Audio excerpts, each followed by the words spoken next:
Mention,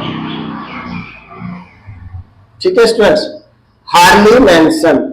तो ऐसे sentence में हार्डली या स्केर्सली लगा सकते हैं जिनमें नॉट नहीं लगा रहे, ठीक है, मुझे कहने की जरूरत नहीं है, ये सिंपल सेंटेंस बना दिया, I need not mention, otherwise I need hardly mention या आई नीड स्केर्सली मेंशन। तो इस तरह से जो है नीड के ये सेंटेंस आप बना सकते हो, और इसके अलावा भी और बहुत सारे सेंटेंस आप ट्राई कर सकते हो।